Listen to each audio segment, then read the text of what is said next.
Popular, professional, and peer reviewed sources all can provide accurate information for your research.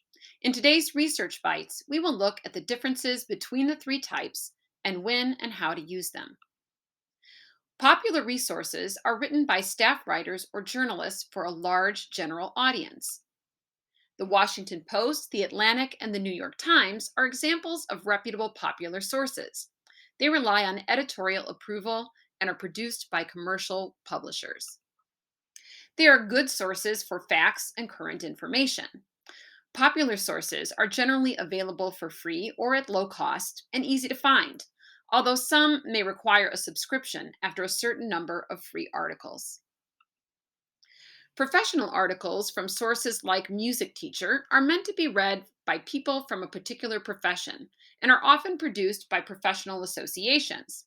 Staff writers or industry professionals write these articles using terms understood by others in their profession. Their content targets trends from the field, book reviews, and case studies. The articles are shorter, generally around 10 pages, and they're usually published under editorial approval.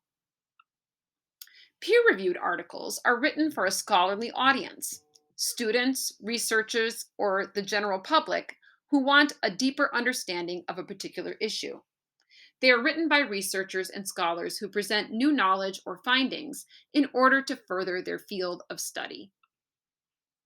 These articles are often longer, usually more than 10 pages.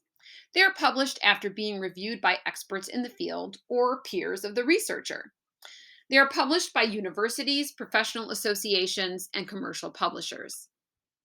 They are usually accessed through library databases like Academic Search Complete. The library pays for these resources, so you don't have to. Oakton Library offers access to all three of these resource types through our library website.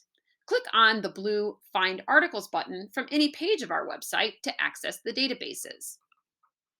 As always, if you found this video helpful, please check out our other videos on our YouTube channel. For further help, check us out online or on campus.